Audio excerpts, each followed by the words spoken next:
उत्सव आया, कोई सामान माँ ने कहा माला लिया ना, कितने की है? 20 रुपए की। इससे छोटी 10 की, इससे छोटी 8 रुपए की, दे दे। हल्की से हल्की ला। भगवान भी समझ गया तेरी दृष्टि में मैं हल्का हूं, मेरी दृष्टि में तू हल्का, तूने हल्का बना। जैसे कथा आई थी ना, सुनी थी कथा, गाय की रोटी छोटी, तो शिव जी मुस्कुराकर हंसने लगे, ठाका लगाकर, ये रोटी तो छोटी है, गाय की रोटी छोटी, उसको हल्का ना समझ, श्रेष्ठ समझे, श्रेष्ठता प्रदान, श्रेष्ठ।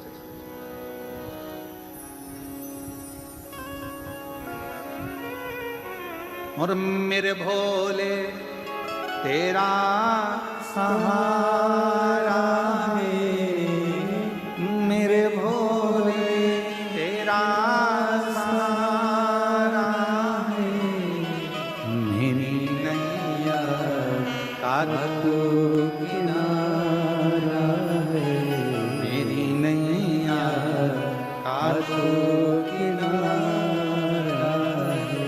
मेरे बाबा तुझे पुकारा है, मेरे बाबा तुझे पुकारा है, मेरी नैया का तू किनारा है, मेरी नैया का तू किनारा। श्रेष्ठता में दीजिए। मालिनी जब भी सामान लाती, गुनगुनाती, प्रसन्न चित्त में। तुम्हारे पूजन करते समय मंदिर में तुम पूजन कर रहे हो, पूजन करते समय मान लो तुम्हारी पड़ोसन तुम्हारी थाली में से कोई सामान चढ़ा दे, प्रसन्न हो, कोई बात नहीं। मैं चढ़ाती, तूने चढ़ा दिया, कोई बात। हरतालिका तीज का पूजन कर रहे हो, बहुत सारी महिलाएं पूजन करती हैं, थालियां एक साथ आ जाती हैं, सबकी थाली रखी रहती है, ध्यान नहीं रहता कौन सी थाली कौन की है, तुमने किसी ने तुम्हारी थाली में से सामान लेकर चढ़ा दिया, कोई बात नहीं। मैं चढ़ाती, तूने चढ़ा दिया, बाबा तो देख रहा है ना किसका है, कहाँ से आया, ये उसको मालूम है। मेरे बताने से थोड़ी, मेरे बताने से। कितना सुंदर कहा है महाराज। अग्नि पुराण में एक बात मिलती है,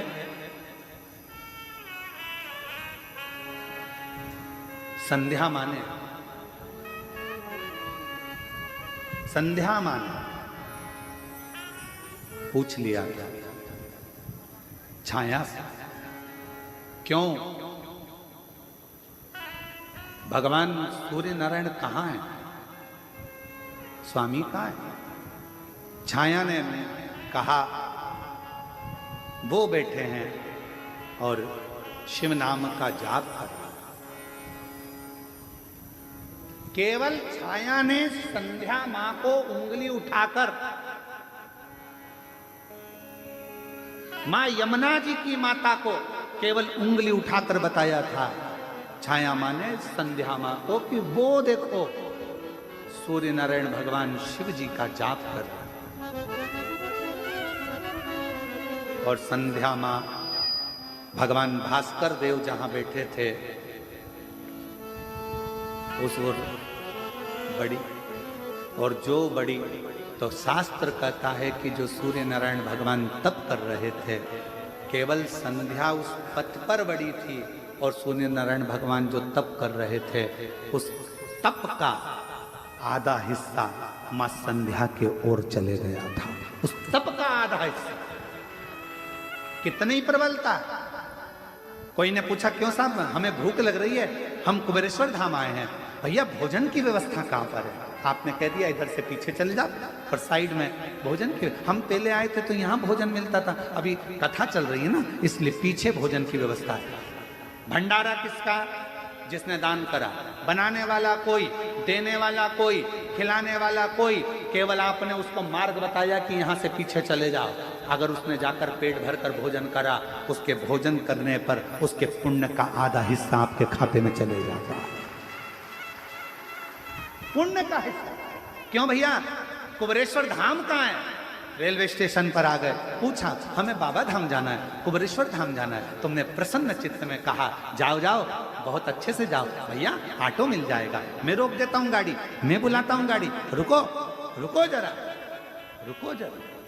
गाड़ी आई, तुमने कहा बैठो, ये कुबेरेश्वर धामी ऑटो जा रहा है, बैठ जाओ इसमें, चले जाओगे। आपने मार्ग बताया, वो वहां तक पहुंचा। उसके जाने का पुण्य तुम्हारे खाते, उसके बताने का पुण्य तुम्हारे खाते।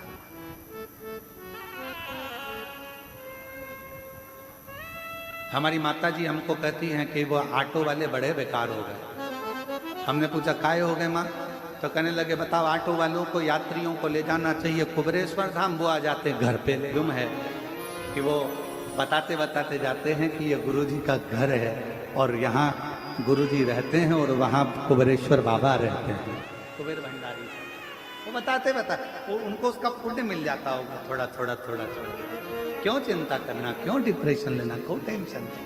अरे बेचारे परेशान होते हैं, आते हैं, खड़े रहते हैं, तुम तो रहते नहीं हो, और वो बेचारे यहाँ खड़े होकर जाते हैं, बड़ा दिल दुखता है। हमने कहा माँ, तुमको लगता है कि दिल दुखता है, पर उनको चेहरे पर प्रसन्नता रहती है कि हमने गुरु का घर भी देख लिया। उनके चेहरे पर प्रसन्नता रहती है, उनका भाव शुद्ध है, उनका भाव निर्मल। क्या सोचना, मार्ग बताना। और ये कथा आती है श्रीमद् भागवत में, हमने कई बार इसका वाचन पूर्व में स्मरण किया। एक गांव का व्यक्ति शहर में पहुंच गया, लड़के का पता था, छोटा सा एड्रेस था, एड्रेस लेकर गया। भैया बताओ तो जरा ये मेरा बेटा कहाँ है?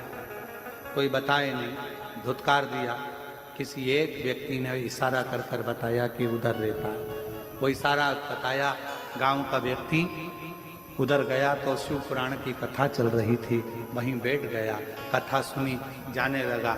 स्कूटर पे बेटा आ रहा था, बाप को देखकर बिठा कर ले गया।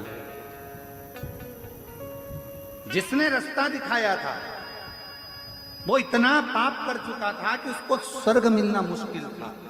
पर मरने के बाद चित्रगुप्त महाराज से पूछा गया, इसके पाप और पुण्य गिनो। चित्रगुप्त महाराज ने कहा, इसने जिंदगी में पाप ही पाप करा है, केवल एक पुण्य करा, शिव महापुराण का रास्ता दिखाया था। इतने में धर्मराज बोले रास्ता नहीं दिखाया था, उस गांव के व्यक्ति को उसके बेटे का एड्रेस बताया था। वो तो गांव वाला जाकर बैठ गया कथा में। कुछ भी हो, पर कथा में तो गया था ना, उसका पुण्य का हिस्सा इसके खाते में डाला जाए और इसको भी स्वर्ग का रास्ता दिखा दिया जाए। इसने कथा का रास्ता दिखाया, इसे स्वर्ग का रास्ता दिखा। पुण्य का भाग हमारे खाते में। मालिनी माता पार्वती जी की सहेली प्रसन्न होती थी, आनंदित होती थी और प्रसन्न मुद्रा में सेवा का कार्य लेकर आती। गुरु की आज्ञा हो, मंदिर की सेवा हो, भगवान का काम हो, घर के अंदर प्रसन्न का होना चाहिए। मालूम पड़े घर में एक तो अच्छा काम कर रहा है, पति का मुंह फूला। कौन ने कहा था तेरे को पशुपति व्रत करने का? देवरानी का मुंह फूले, जेठानी का मुंह फूले, परिवार का मुंह फूले, सास का मुंह फूले, ससुरा का मुंह फूले। ना ना ना, इस शिव पुराण की कथा कर रही है तो फिर एक काम करो, तुम व्रत भी करो तो अपने बल पर करना कि मैं पूजन की थाली भी लगा लूंगी, प्रसाद भी बना लूंगी, किसी को कष्ट नहीं दूंगी, किसी का मुंह ना फूले मेरी पूजन से, उसको तकलीफ ना हो मेरे कारण, किसी को कष्ट ना हो, किसी को श्रेष्ठ कर्म करा जाए और वही कर्म का आनंद हो। महाराज शिव महापुराण की कथा कर रही है, भगवान शंकर का चरित्र कराए, शिव तत्व कराए।